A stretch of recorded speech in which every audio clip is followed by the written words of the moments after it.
72 hours without access to a screen will quite literally reset your central nervous system. And effective use of anger. Every single major substantial change for me has really started with something pissing me off. Oh, wow. And rather than just like complaining about it, it's like, okay, so what are you going to do? And so I did more research and found out the peregrine falcons are like the fastest animal on Earth. Oh. Yeah, they can dive at like 200 miles an hour. That's news to me. And so, yeah, that takes a lot of vision and skill and precision. And so those are things that I like to embody whenever I do anything well. Media always leaves nuggets. And so, like, you can see, like, how a lot of the cross-continental collaboration between artists.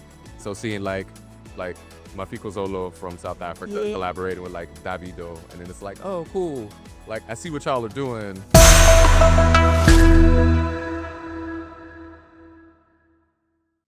Welcome, everyone, to HUMHR Career Insights podcast. I'm your host, Batje Chibafa. And today I have the honor to host JD Weatherspoon, a globally minded civic architect and strategic development leader whose work spans continents, communities, and causes, from Harvard Center for AIDS Research to refugee processing, youth mentoring, and resilience design. JD has built systems that don't just work, but hold people together. He is also founder of Peregrine Consultants, based in Delray Beach, Florida, USA. JD, welcome to HUMHR Career Insights. Hi. I feel very welcome. This is a very nice studio you've arranged for us. So, yeah, hold on. I'm going to sip my tea because I don't want it to get too cold. But, That is good. I left my tea. I'll have water later on. Yes. Feel free to have your tea. Thank you. Keep my voice smooth. Thank you for having me today. You are very welcome, JD. And so I read a script. Yes. You know, that's what's on LinkedIn. That's what you put out in the public. Right. But I'm going to give you a question that most interviewees do not like. Okay. Tell us about yourself. That's actually one of my favorite questions. So, man, that's so many adjectives. How do I condense that into something that's intelligible? So, I am first and foremost Jerome and Sandra's son, who invested quite a bit of time and effort in rearing me in a certain fashion, and I'm sure I gave them quite a few gray hairs in the process. I would say next to that, I am Ori's dad.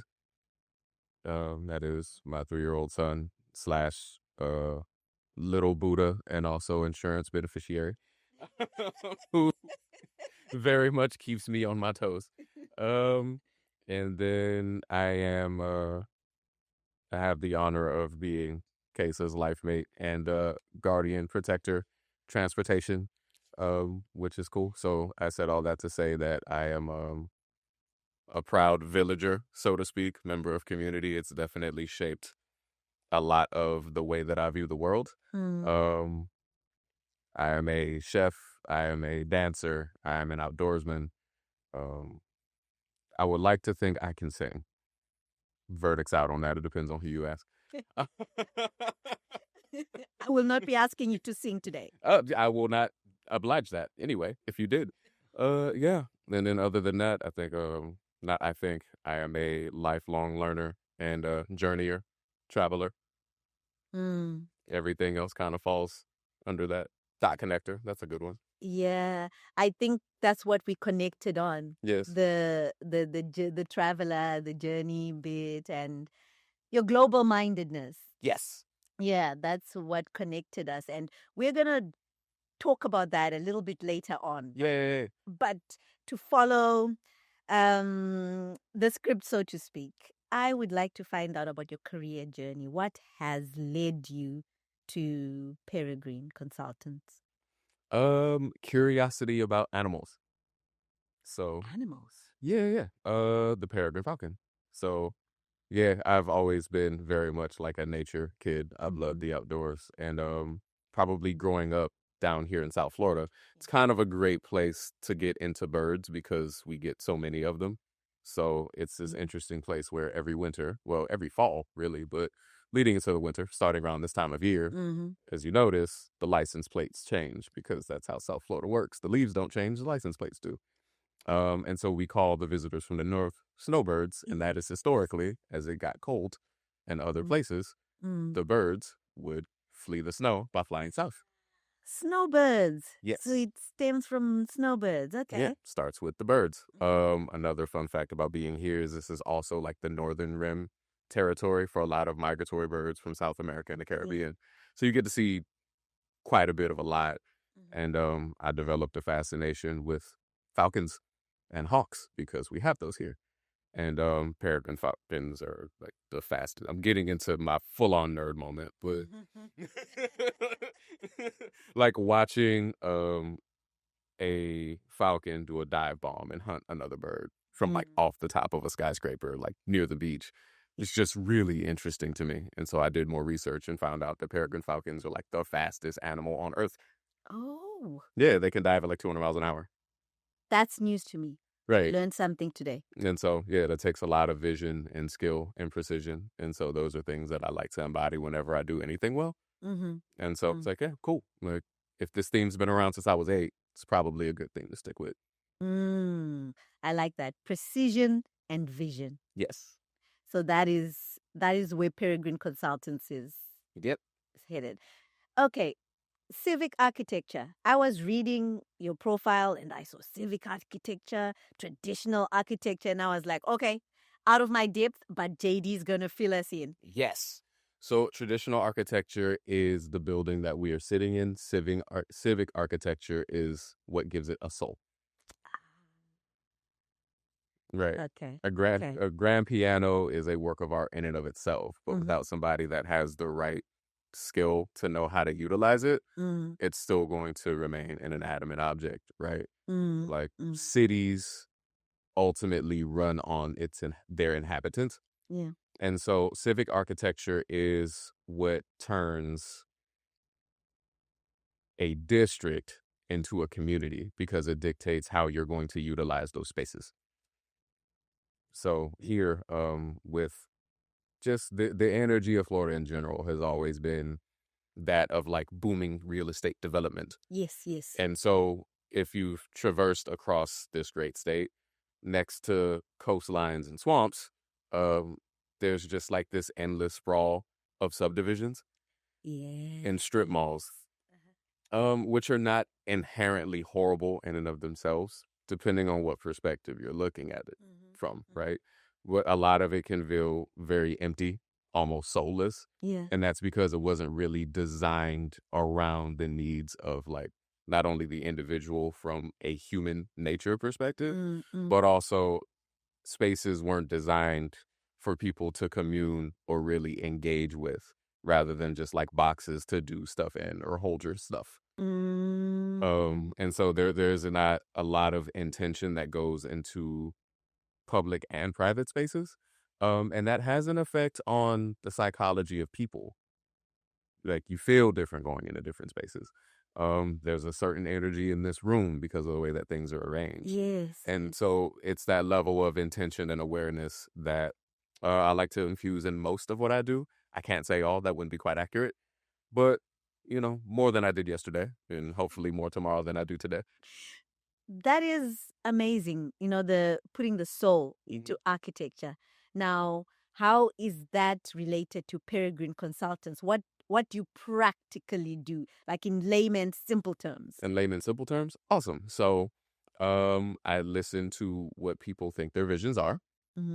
And then I help co-author, because it's an experience for me too, right? I have to step into your world to see what it is that makes you tick, right? What's the why behind the what?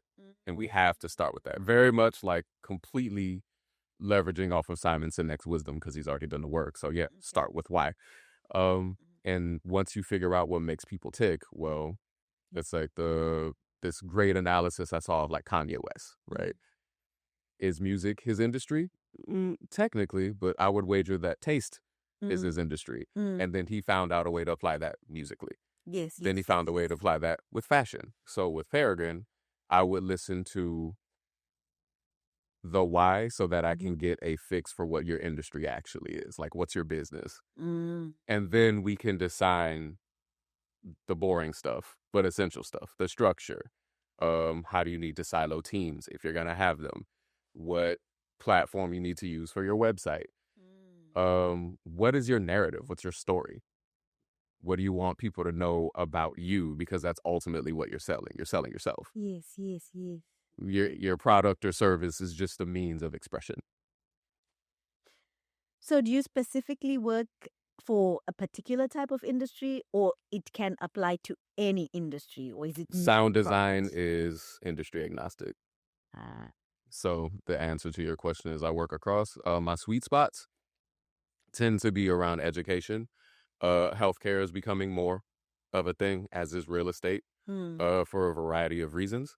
And that goes into the whole culmination of civic architecture and like resiliency models that you've probably seen me touch on. Yes.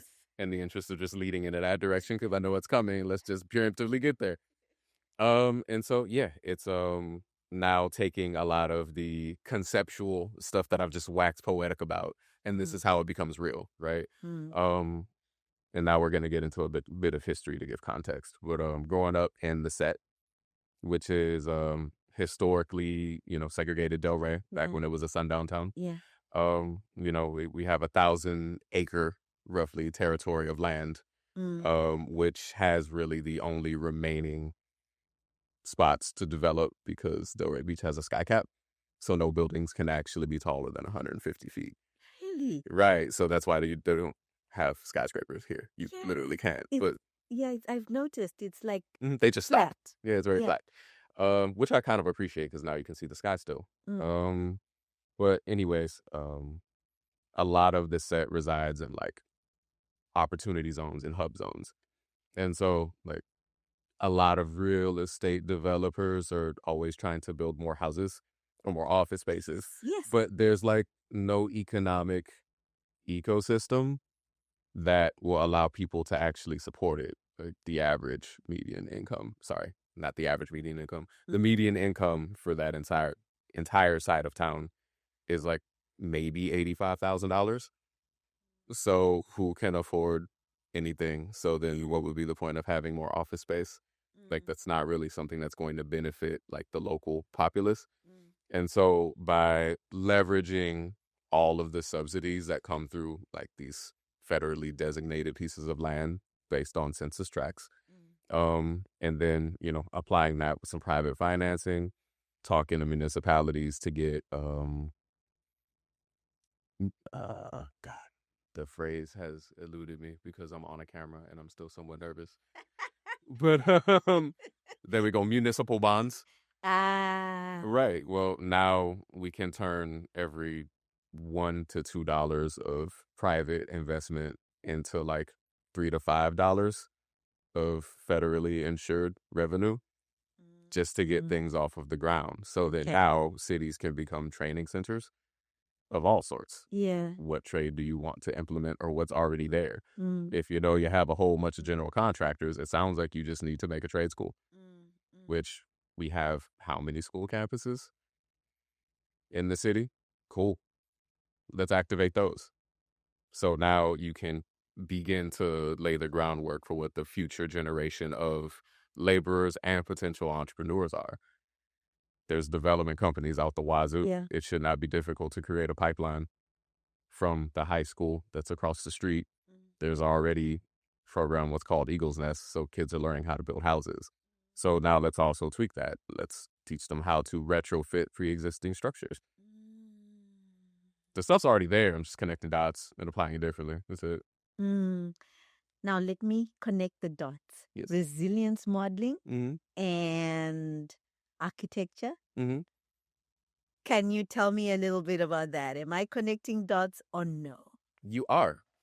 And it's really come at a serendipitous time because I'm in the midst of taking things from being not even theoretical because there are proven models all over the country. Austin, Texas has a great one of seeing the need again of, I think, the human element. Yeah. The soul. Exactly. Yeah. Right. The soul while also taking into account the fact that the climate is indeed changing. Yes. And so when you look at just the writing on the wall, most of the infrastructure in the United States, from roads to bridges to buildings to underground plumbing and electrical systems, it's aged. And so things haven't been maintained particularly well. So, like, in the best of circumstances, well, things can be kind of shaky. Well, when inevitable disaster strikes, Yes. hurricanes are getting larger. Yes. We're currently like 2 miles from the Atlantic Ocean. What happens then? So, I mean, by leveraging the branding of, being progressive and the potential economic benefit, well, another economic benefit is the amount of money and time it won't take to rebuild when stuff goes sideways. Yeah. And so now we have to talk about our architecture and infrastructure, because that is what is going to support the places that we are designing. Once you get the place, well, now you just have to add the people, and then that's the magic ingredient. But in order to get all that done, I have to start with the people, because I need people to do all the things. That's like It's a flywheel. like, Yes. yeah, like It's called it's my flywheel model. Yes. So now each people are the hub. From the people come the spokes. That forms the wheel. yes. But each keeps itself, and it just builds momentum. And eventually it will run itself. So that's the goal. If you can't step away for 14 days straight and then come back on day 15 and still see something that moves, you don't have an effective system. That is true. People love it when I tell them that. I didn't quite love it just now because I answered that question and it wasn't very positive answer. I was like, okay. But like, getting real with the story is how you start. Yeah. But you have to tell the story first. Okay. Can you okay, without breaking any confidence, can you give us any practical examples, like any pilots that you are working on? Oh, absolutely. Man, it just started. I'm really excited. So, step one, without giving away too much sauce, I've been very fortunate to be able to engage with YMCA of Southwest Florida. And so their Rise Up youth mentoring program, specifically for teenage boys, which is a highly overlooked demographic, especially when you talk about teenage boys of color. And there's a variety of political and socioeconomic implications behind that we did not come to this podcast to get that deep into, because that's a whole other podcast. Yes.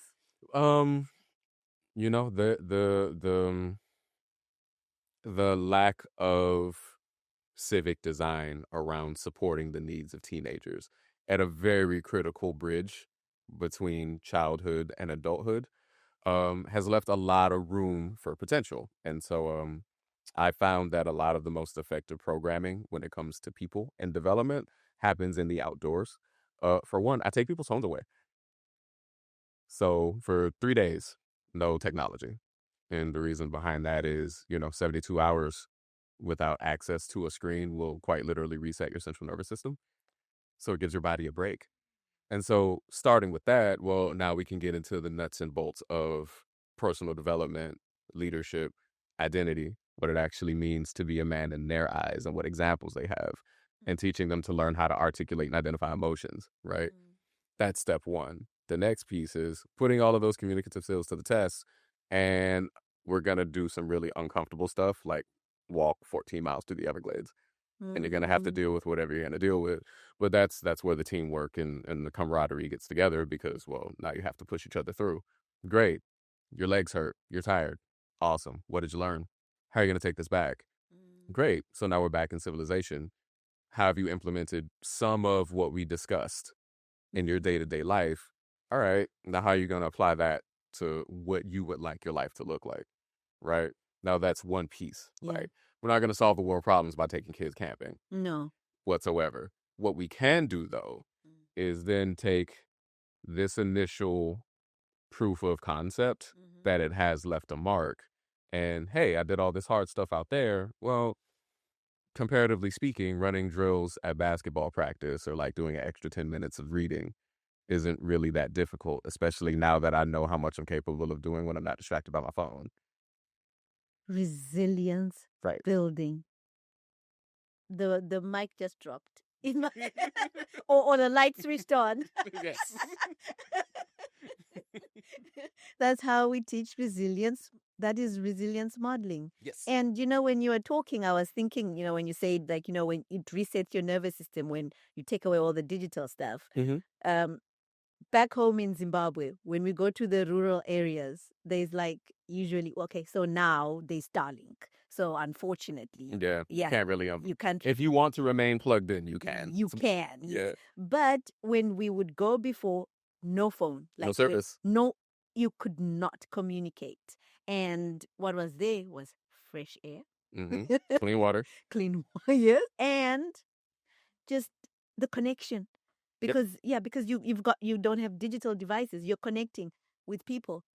That's all you can do, right? Mm-hmm. Talk, go out to the fields, walk around, throw rocks in the river. Exactly. Right. Yeah, and the reset is amazing.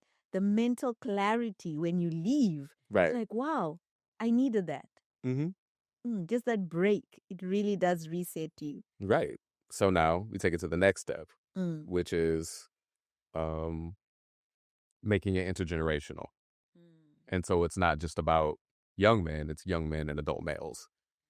And so now we have simultaneous running groups where we're doing specific work that is tailored towards helping young men bridge that gap. Because as a culture, I mean, you're from Zimbabwe, so that's different. Like, yes. Like you can if you probably wish to, you could trace your lineage back 10 generations. It will probably still be in Zimbabwe. Yes. Well, it was Southern Africa. Right. Yeah. Within the region, whereas in the U.S. we're all mixed up. And so, like, there's no real clearly established rite of passage. And so what we've noticed is just statistically, you have this phenomenon of men in their 30s, 40s, and 50s living sort of a protracted version of their 20s. And maybe they've acquired, a spouse or kids or, some trappings, houses, cars, credit card debt, student loans. But like psychologically, there hasn't really been a switch. And a lot of that is because there's the absence of ritual and ceremony. Yeah. Right. Yeah. And that, which is another critical detail of civic architecture. Like you do need to, hey, we're going to leave now. We're going to go up on a mountain. And then once we're done doing whatever we need to do, you're going to come back to the village, possibly humbled, but certainly empowered. Yes. And then you're going to have to reintroduce yourself into society because, for young men, it's like we got to stop chastising them for having a certain type of raw strength. Like that fire and that power is good. What we need to teach you to do is how to channel it. And so you have to transmute and understand that like you have this extra strength because you are designed to serve and protect. Whatever that looks like, we're not fighting lions and tigers, but maybe you do need to learn how to be a bit more like emotionally intelligent because that's what's really going to be critical when it comes to leadership. You have to know how to explain things to people. And also like empathy is going to be critical because that's what's going to give people the buttress of trust, right? Because development moves at the speed of trust. Yeah. Right. And so it's a different era, right? And that requires not only a different type of man, but I think a different type of human. Certain things will never change, right? There is nothing new under the sun, so you still need to understand how to like eat and clothe yourself and shelter. Like Maslow's hierarchy is always going to exist, but the level of changes, much of which are man-made, but they exist nonetheless, are something that's kind of unlike anything our evolutionary ancestors have had to face. And so we're dealing with things we've never dealt with before as a species and as a planet. And so that means we're going to have to evolve into a version of ourselves that we've never been, which means doing stuff that we've never done before. Yeah. When you talk about, like climate change, there's a lot of new things that are happening. What's happening faster? Yeah. Climate's changed a few times. Yeah. That's true. Faster for sure. I mean, a great example is, I mean, you've lived here all your life, right? Most of it. Most of it. Yes. Has it ever like been this cold? Is it not getting colder? No. If anything, it's less cold. Really? Yeah. Okay. Yeah. No. In the 70s, you are aware that it snowed in Miami before. No. Yeah. I know recently. Oh no, that's further north. But no, like in your lifetime, it snowed in South Florida. Oh. The odds of that happening again, highly unlikely. Okay. Now, obviously, it didn't stick. Yeah. It is still South Florida. Yeah. But yeah, no, if anything, I would say like every summer for the last decade has been like the hottest summer on record. Yes. I do think that when it does, the shift in the jet stream actually is why you notice like a lot more snowstorms in the Southeast though. For example, like last winter when like there were snowstorms in Central and North Florida and Georgia and like Alabama. Well, the jet streams changed. And so that changes the way that seasonal patterns move just across entire bodies of land. And then once you factor in like the El Nino versus La Nina thing, well, we keep messing with the ocean, and the ocean pretty much tells the rest of the world what to do from a weather perspective. Yeah. Pretty much. Yeah, we keep making it hotter. So resilience hubs. I want to kind of stay on this because it's very interesting to me. So taking that into context now. Yes. What are resilience hubs? So resilience hubs are specific sites in which this adaptive theory of traditional and civic architecture takes place, is measured and scaled. Simply put. Simplify that for me. Okay. Some more.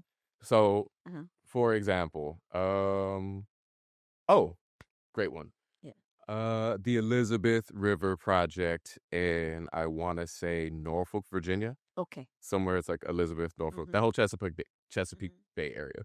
So they have created a building which is a community space which doubles as a conservation area and an educational site. Every piece of material is built with the climate in mind. So as the water level rises on the river, the building's already on stilts. When storms come in and there are floods, well, they can actually like seal electronically certain entryways into the building so that water won't necessarily get in. They have their own water catchment systems that they recycle, and so that's what they use to like flush all their toilets. The windows themselves have like a special polymer that's in it so that it has like a solar film on the windows, and so all of that is used to cool the building as well, so it offsets costs. Traditional like localized plant sources are all over the place growing on the side of the building to like make the building more efficient. And then every single part of the facility has like the placards and there's QR codes and there's like an interactive map so that as you move through, you can learn about all of this. And all of it is tailor-made specifically to the Chesapeake Bay watershed.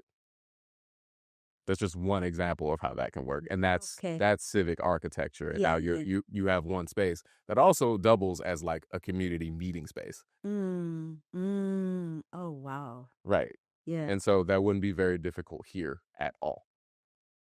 Okay. Yeah. This is really interesting stuff. And, there's a lot of like practicality in the everyday things that we do. And when you're speaking about it, I'm like, wow, I'd never quite thought of it like that. Yeah. You mentioned healthcare as well. There's a lot around what you do. Yeah. And I wanted to spark some interest in you or like, find out from you why you left healthcare. You mentioned you were AMG when we first spoke, right? And AMG Healthcare. And you pivoted now. I did pivot, but I didn't leave. Oh, you didn't leave? Okay. Nope. You didn't leave, you pivoted. Okay, explain that. No. Always put an and. Okay. You have opportunity for an and rather than an or. Yeah, so no. You stayed and pivoted. Yes. We added more rooms. We did not kick people out. Okay. Yeah, no. So AMG Healthcare it's a family venture. Actually, and it makes me super proud to say because of course, like that's my brother. Founded by Barry Hill, and also that was co-owned by Mark Gunn, another beloved family member. He's my brother-in-law, but it's my brother. Yeah. Unfortunately, he passed away and transitioned in 2021. But definitely his memory lives on. His DNA is all over the place. And so AMG Healthcare is a federally aligned healthcare staffing agency. And so everything from military bases all over the lower 48 and also territories. So yeah, Puerto Rico, Guam, Hawaii, um, healthcare centers on Indian reservations, the whole nine. Yeah. And yeah, it's been a great opportunity to generate, real wealth and value for our family. And recently was awarded a rather substantial DHA aligned contract, which is great. Oh, wow. And Congratulations. yeah. And so it's an excellent team effort. But I mean, a lot of the work goes to them. Like Big Bro has been doing this for like a decade and a half, actually more. Whereas, I hopped in within the last few years to help connect some dots and assist in the growth process. Yeah, that allows me. Actually, it's one of the main reasons I have the freedom to experiment and test and take risks around things that are very big and varied and layered and sound really, really, really complex, but really deal in simplicity. But it takes time to build those things, and it's much easier to gamble when you already kind of have house's money to play with. As I found in my going on a decade of entrepreneurship, yeah, man, we're gonna have health insurance. We good. If this doesn't work, which allows me the time to see things, I think, as an entrepreneur, not from a needs-based perspective, and really be able to take my time and do things right. Because once you get motion, it's hard to build new systems. And that leads us to where I wanted to take us in terms of entrepreneurship and building new things. You come from a long line of entrepreneurs. I mean, it's family entrepreneurship. What lessons have you learned, or what are the key skills that you need to build something new? Oh gosh, that's like I feel like it's really just starting to get real, man. It's been a very serendipitous 3 months. I can say what guides me. Maybe in 10 years I can look back and say this is what it is. Yeah. I'm still doing it. Yeah, perpetual curiosity. For me, that's what drives me. And effective use of anger. Explain that a little bit. For me, more. every single major substantial change for me has really started with something pissing me off. Oh, wow. And rather than just like complaining about it, it's like, okay, so what are you going to do? Get active, get busy. Solutions to the problem. There you go. You're just going to be mad? No. So like I didn't like the conditions that I saw growing up around certain things. So I said, like, how can I do something about it, right? Yeah. And that's how a lot of the HIV awareness and advocacy work started. Tell us a little bit about that work, because there's a lot of youth mentorship. When I was looking at your profile, one of the common threads is youth mentorship. And I see it's really because you're passionate about it. Do you think passion drives entrepreneurship? Yeah, you have to be very much passion driven, at least to start. Like that's a momentum. It's certainly not going to keep you running. Like passion is like that initial thrust that helps the rocket take off. Yeah. But eventually, like you're gonna need some afterburners, and that's where like the systems in the organization come out. Yes. But yeah, with youth, I think it's different. I've been a youth, and their kids have a lot more perspective than we give them credit for. What they don't have is lived experience and points of reference, so they might not necessarily know how to contextualize things. But that goes hand in hand with like not having a fully developed frontal lobe. Well, a benefit to that is they don't know how to rationalize BS. Which becomes a problem when you become an adult, isn't it? Yeah, and we call it maturity. Really, it's operationalized lying. Culture has a way of turning people into liars. You think so? Consistently. And in some cases, I mean, I absolutely can understand why it becomes necessary, because we don't enculture people to make peace with their flaws. I think we are taught that we have to like hide them or paint them. You know what I mean? Put makeup Yeah. on it. Yeah. Teach her how to walk in heels. Put it in a suit.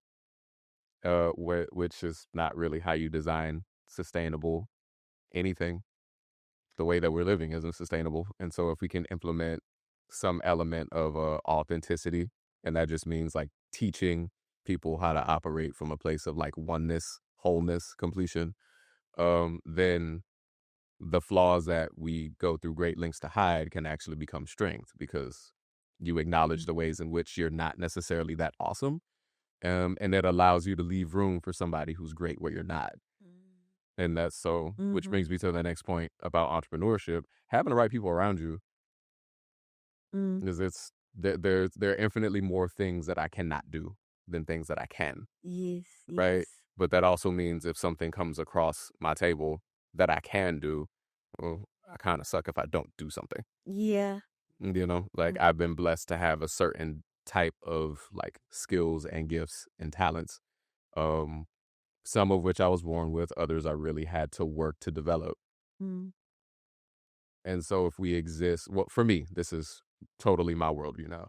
Um, I cannot be convinced that we don't exist to serve in some capacity. We're not all servants necessarily, Mm. but it's bigger than me. It might start with me, but it's way bigger than me. And so like it is kind of everybody's duty to move in the capacity of service and aid and support in some way. And it just so happens that a consistent theme for me has been, you know, working with young people because that tends to be what I'm good at. But I also like working with all people. You know, I've educated folks from the age of 5 to the age of 65 in various capacities, but also it's easy to see the world through the lens of education because I was raised by a teacher. Yeah. Yeah. Yeah. I like that you mentioned strengths. That was another place where we connected. Where Yeah, the Gallup strengths. the Gallup strengths, the Clifton strengths, and Mm. yeah, the way that we are. Well, you the certified coach. I study it. Mm. You get to use their stuff and get paid for it. See you in. Yeah, I get to say I'm not there yet. I'm Gallup strength certified. Right. See, you the real deal, man. I'm borrowing bits and pieces. But the fact that you said we um are taught to cover up our weaknesses, Right. that focus where when you do the strengths, you shift. There's a shift in your mind where you're like, let me focus on my Yes. strengths. And then, yeah, there's things I can't do. I collaborate with, Exactly. yeah. And it changes the worldview. Well, we no longer have to compete. There's enough sky for all the birds to fly. Exactly. Exactly. So, international development. Yes. We connected on that, and I was like, "Why did you leave? You did the whole Peace Corps. You went around the world. What made you leave international development to go into entrepreneurship?" One thing that really stuck from, you know, Peace Corps work in Southeast Asia and just working other contracts in Latin America is that the most effective NGOs operate like Fortune 500 companies anyway. Okay. So it behooved me to understand like the real mechanisms of business. So then the real challenge was, how do I learn this without going into like debt? And so that's when I said, hey, you know, I could just work somewhere and like manage a business and get paid to do it. And so funny enough, a lot of the foundations of my business understanding came from working in car rental. That is interesting. Yeah. So Yeah. so I'm gonna break it down. So Enterprise Car Rental was like at that time, and I'm sure it still is, largest car rental company on the planet. And the biggest branch outside of like the DC airport was down the street from my apartment. Okay. So I just walked in one day and it's like, hey, I heard y'all have like a really good management training program. And it's like, yep. It's like, so if you want to start from day one and get paid to learn how to run a multi-million-dollar business, they'll pay you to do it. You're going to work like 70 hours a week, but like, yeah, okay, cool. I learned how to do basic daily rental operations. I learned airport operations. I learned the ins and outs of like the commercial trucking industry, all through Enterprise. Spent 2.5 years doing it. Yeah. And during that same time, also working with my then team at the time in New York City. And that's when we created Mastermind Connect and Wellness Hub for men. It's always been investing in people. Yes. And so, like, yeah, I lived on the road between DC and New York for several years. Didn't do much sleeping, but I was in my 20s, so whatever. I had no kids. And yeah, that's really how I got a chance to like learn and just apply. Yeah. And then just bringing the same mindset, like I think Sergeant Shriver's founder of the U.S. Peace Corps, that quote, think globally, act locally. Like the world is a collection of communities. So once you understand how to operationalize community, then you can apply that wherever communities are. You just have to tailor it to the specific needs of the community that you're in.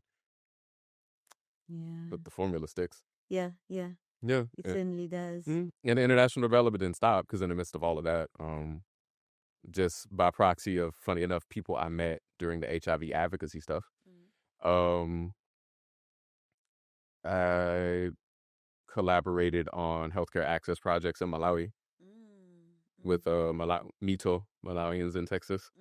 And that was really cool. So that taught me like how vertical integration works, because then you can cut costs. Like once you do that, then you actually don't need a lot of money to do a lot.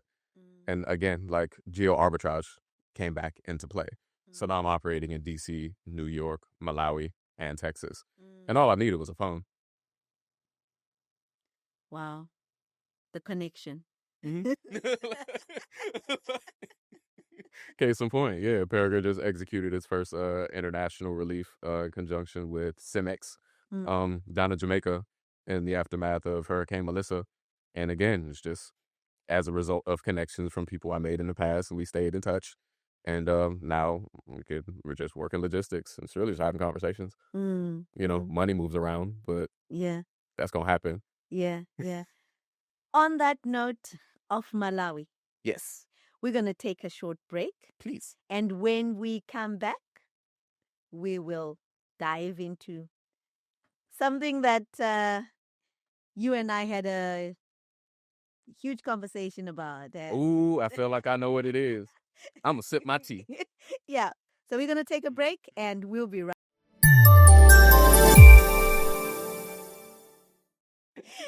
Okay. Welcome back, everybody, to the second segment of my episode with... We're back. Yeah, with JD Weatherspoon. We're having a fascinating conversation about resilience hubs and his work with Peregrine Consultants. JD, let us talk about Africa Rising. Let's. And global collaboration. Oh, man, I'm excited. Let's do it. Yeah, so many are describing Africa as the continent that's rising. You know, there's a surge of entrepreneurship. I don't know if you listened to my first episode of this season. I spoke to the startup coach. He works with entrepreneurs in Africa. Yeah. And he is busy, like so busy. They're hungry, man. Yeah, I cannot get time with him. I have to literally like startup coach. That is the consistent theme with any of my contacts out that way. Yeah, so entrepreneurship, innovation, youthful energy across the continent is just, I mean, the average age is quite young, though. Yes. It's one of the youngest continents on the planet. That's true. So that energy, right? So much, you know. I mean, it's everywhere. I think it's from top to bottom. Yeah. And it's observing from the outside, like thinking back to maybe probably like 10 years ago. Yeah. Media always leaves nuggets. And so like you can see like how a lot of the cross-continental collaboration between artists. So seeing like Mafiko Zolo from South Africa collaborating with like Davido, and then it's like, oh cool. Like I see what y'all are doing. And you know, trying to ease the tension, like the whole like anti-Nigerian sentiment in South Africa and all that going on. But then also like these are the two biggest economies on the continent. And like and South Africa was actually really supportive of Nigeria when it got like biggest economy, which was great. But then, you know, music, of course, it's a lot cooler to be African now, which as like a 7th generation Black American, things that benefit the continent overall kind of benefits all of us, because whether we like it or not, like case in point, and the hyphenations we use, which I think US is probably the only country that I've been to that hyphenates. Like either you're an American or you're not. It's like every adjective is like a derivative, right? Yeah. Yeah, but it's like I think as things change on the continent, it kind of ripples throughout the rest of the diaspora. Mm. And it's Mm. as somebody who's like, I've never actually physically set foot in sub-Saharan Africa. The only country on the continent I've been to is Morocco. Open to change that. So if somebody wants to set something up, no, I mean I have plans to visit Sierra Leone next year, but that's more ancestry and collecting nuggets. The language we cry in is a really good example of, like, really, I think that's the first thing on film that I saw when I was in college, and I don't know if you've ever watched it, but I did not. yeah, it was released in the 90s, and so there's this like lullaby that a Gullah Geechee woman, of which I'm Gullah Geechee descendant, so a lot of my roots come from the Carolinas. But yeah, like the lullaby that was in Mende that, this woman in South Carolina has been singing for her whole life because it was sung to her by her great grandmother. Oh, wow. Right. And so like an ethnologist found, heard that recording and said, this sounds like Mende. Let me go to Sierra Leone and see where it's from. And then people in like Freetown didn't recognize it except for one woman from the countryside. Mm. So he went to this like remote village, and then one woman said, oh yeah, my great grandmother used to sing that lullaby to me. And she said, hey, like, yeah, anyone who knows this lullaby is probably one of your relatives. And so they flew this one lady from Carolina to Sierra Leone, and she went to the village, and like they sang the song together and they embraced. It was a really beautiful experience. And I think that's a microcosm of what's happening now. Yeah. It's like it's a new triangular trade. So instead of like moving bodies, it's like a trade in culture. And so you can see like mostly in music, but also like we're inherently like musical people. Yes. Yeah, so like it has to be kind of through song and dance. That's like how a lot of our traditions have always been kept. And it's interesting to say the ways in which we've changed and also the ways in which we haven't. Like there's sort of like that shared kinship. But I think there's a certain level of I think like reinvigoration that I find in like my continental African friends when they merge with, I guess, New World Africans, whether it's like people from the US or like definitely the Caribbean. And even now, like with Afro Latinidad, like a lot of that's coming out of South America, Yeah. particularly like places like Colombia and Venezuela. Like it's like this weird activation that's happening worldwide. Yeah. It's very interesting to observe and be a part of it. Like we're truly like a Sankofa generation in that way. Yeah. And so like being able to fill in the gaps and seeing how much about each other we don't know, while also acknowledging the ways in which we've always been similar, regardless of where on earth we are. It's almost creepy. It really is. What I was pretty impressed by your knowledge of the continent, Yeah. and yet you've never stepped foot there. Right. You know. It's all, yeah. It's the bits and pieces from like people in my global community. Yeah. Yeah. Yeah. The culture is the same. Mm-hmm. Tell me about your Malawi project. Oh man, so it's not mine. I don't claim it Okay. at all. I connect the dots. That's it. Okay. And so there's two parts. So one was the Ambubike project, and the other was the Timalechi Nursery School. Okay. I'll talk about the Ambubike project because I definitely played more of a role in that one. And so in a lot of peri-urban settlements, like the infrastructure is just simply not there to support standard ambulances. And also like a lot of the roads aren't necessary. It would make sense. And so there was this dynamic of people like dying en route to health clinics because their relatives have to like throw them in a wheelbarrow or push them in a wheelchair. And so there's this individual, Masa Chikapa. Yeah. And he's just really handy with anything. He can build wells. He can you give him like a paper clip and he'll build a house with it. I don't know. Masa's one of those people. He's like MacGyver. And so we found out that he can find a way to fuse bicycles to the gurney beds from hospitals and make them DOT compliant. And then those ambubikes can be used to move people to health centers. And like with $5,000, because we controlled all the means of production because it all went through Masa. Like we just have to give him all the materials that he needs. Wow. And so with $5,000, we can get like 10 bikes made. Wow. So, 10 hospital bikes, but yeah, ambu bikes made. Uh-huh. And so like, yeah, we just ended up just running that and just distributing them through like Mhm. multiple states from like the south. We never made it all the way through the north. I think Mhm. we put it in like 13 different districts or something like that. Wow. Do you know if they're still using those ambu bikes? I gotta follow back up. This was like a few years back, but yeah, I'll reach back out. Shout out DJ Agnes, by the way, she's real cool. And Maona. So I'll reach back out and see if that's still a thing. But yeah, like that's just one example. And it was real cool because I was in DC at the time, so like the embassy was 20 minutes from my house. Okay. So being able to meet with like the ambassadors and having those meetings down at the embassy and like, Yeah. oh cool, we got to get you out there. That didn't happen, but it's fine. We'll figure it out. We'll get you there. I'm sure there are a few places after this goes out. I'm sure there are a few places I'm gonna have to go, and I'm gonna let y'all take me. That's fine. Look, I know I'm gonna be fed. Oh yes, Yeah. that we do that very well. We Did too well. That's what we talk. Yeah, man, y'all are too hospitable. That's what got us in this mess in the first place. That's how I got over here. right. So resilience hubs and your model, Yeah. civic architecture, and in Africa, how do you see that aligning with what is going on right now? Oh, this would be like the perfect time. Yeah, no, that would go nuts. I think that would probably go beyond. I don't want to say my wildest dreams and imagination because it gets pretty wild, but I mean, just it's a really interesting time. I think for me, I would love to because it's like the frontier of the American West 150 years ago.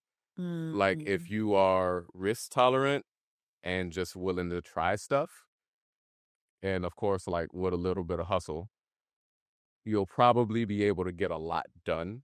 It's been my firsthand experience that most of the Africans that I've worked with are pretty innovative anyway, even if out of necessity of just living there, it seems. Out of necessity. Yeah. It's a mother of invention for a reason, right? So I got to figure it out. It's like back to Malawi, like the boy who harnessed the wind. Like when there's a need and there's a lot of need, so people will work at it. Like, okay, cool, I have this idea. I think it will work. It's like, all right, can it make money? Yes. We will talk tomorrow. And they'll call you. Yeah, 3 months later, hey, you got that thing? So, I think the biggest detail would probably be how to bridge that gap in a way that makes the most sense for everybody. And of course, tourism's cool. I like the beach. East Africa has nice oceans. Yeah. I like mountains and hills. I hear Rwanda's pretty good for that. So, I think there's a lot of possibility to be had there. And also, yeah, like we could probably make some money too. Nothing wrong with that. Nothing wrong with that. That's not the primary, but the outcome supposed to be income. That's what Master P told me. So yes, yeah, that was a question I've been asking. That purpose and the money. You need both. Yeah, does purpose follow the objective to get money, or is it the other way around? For me, that goes back to the entrepreneurship question. Purpose I'm a very purpose-driven person. I genuinely move under the conviction that I am here to accomplish or carry out the errand that my ancestors have sent me on. And so that drives a lot of my why. And I feel when I organize and rally behind my purpose and I move properly and I have the right systems in order, then yes, profit comes out at the other side. So there's a gap, when you were talking, like there's a gap in, okay, I won't say maybe the whole of Africa, but I think it is when we're very innovative, there's a lot. Yeah. And like you said, out of necessity, we'll get things done.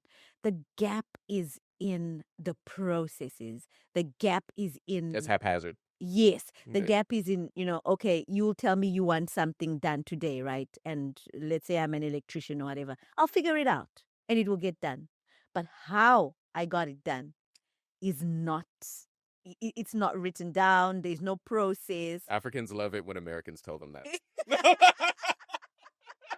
No, but it's true. Oh, it's absolutely Yeah, true. They just don't like it when you tell them that. Yeah, because I can't. Because if you come back to me tomorrow and say, "Hey, I need that thing again," I'll be like, okay, let me figure it out, and I'll give you something different. Yep. But you want the exact I want the thing. exact same thing. Yeah. Replicability. Yeah, replicability Yeah. is just not there. Do you see any sort of alignment between the work you do and that gap? Oh, 1,000%. So now the only real X factor here is like the human element of it. Yeah. It's quite frankly it's a fundamental aspect of my personality that's been a real paradox for as long as I can remember. Like, yeah, I'll tell you a lot of things. I'll never tell you to lie. But that also means I'm probably gonna tell you some stuff about yourself that you're not going to like the sound of. Managers also really appreciate that too. Starting to see how my parents got those grades. Yes. Yeah. And it kind of is what it is, but like that's part of my vetting process. Like, how real are you ready to get with the story? Because there's no quantum leap of any sort in a direction of progress that doesn't begin with getting sick of your own stuff. And starting with me, by the way, I drink this medicine every day, but it's different. I have a toddler, so I can I'm reminded of my shortcomings all the time. Yeah, man. I think the process piece is real because the same conditions that create that innovation are the same conditions that make it very difficult to create replicability, because when you're in a resource starved environment, you really only know how to work with what you got that day. Yes. And the funny thing, and it's a lot of like nouveau riche tendencies. So like even when you move up socioeconomically, all right, well, your house is different, your car is different, your address is different, but you still live in the same place. Yes. So you're still gonna move like you don't have electricity, even though you're in a 5-bedroom house with lights. On one hand, great for resource management. On the other hand, you limit yourself in like the possibilities of what you can create with these new resources, because you can't just scale your stuff. You have to scale your thinking. Yeah. And I think that's going to be a real hurdle for a lot of the continent, because as like all of these resources come piling in from this foreign investment, well, a lot of people are just going to shoot themselves in the foot faster with bigger guns, metaphorically speaking. Because they're not like it's a skill to learn how to manage wealth and abundance.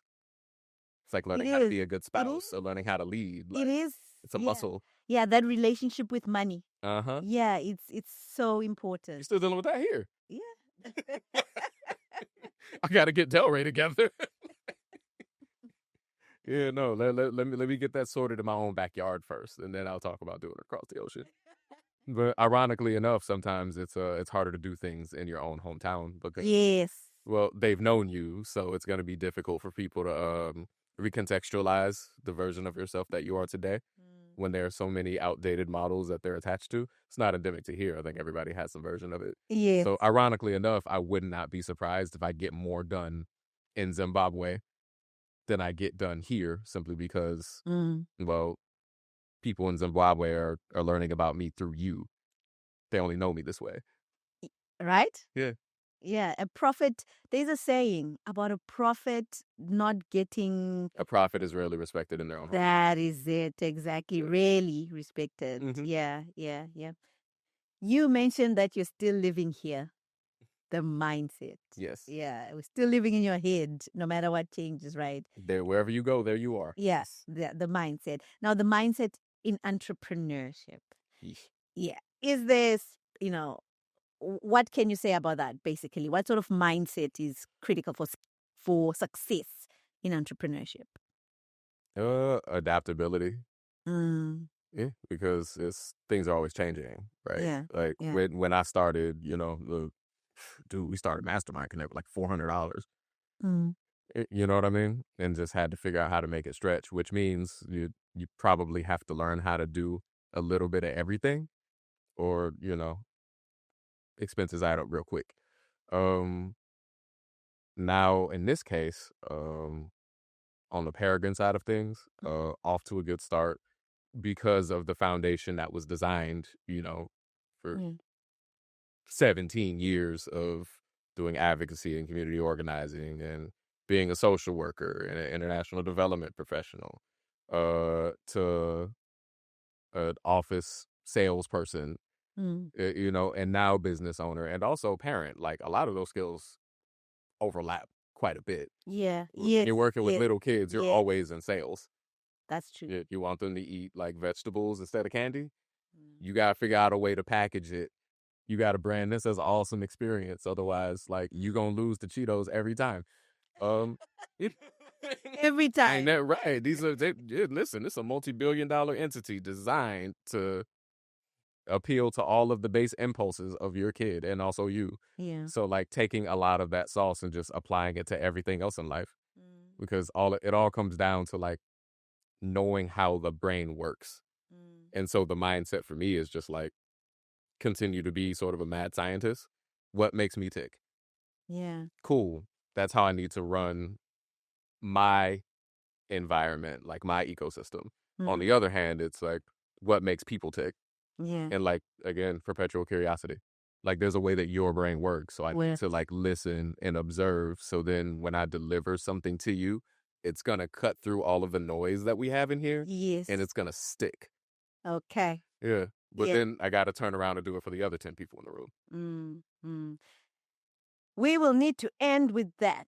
We'll need to end our conversation with the perpetual curiosity and making it stick and being able to replicate that. Yes. We have had, I think it's over an hour now, isn't it? Yeah, we've been running. Yeah. We've been running. Yeah. And we need to end and maybe we can talk another time. But before I let you go, I have rapid fire questions for you. Please, let's get it. One word that captures your entrepreneurial journey. A journey. Journey, yeah. Okay. Travel. It's a trip. A book or thinker that most influenced your approach to systems design. Atomic Habits. I forgot the writer's name, but definitely Atomic Habits. Okay. Finish this sentence. Resilience is? Necessary. I like that. Resilience is necessary.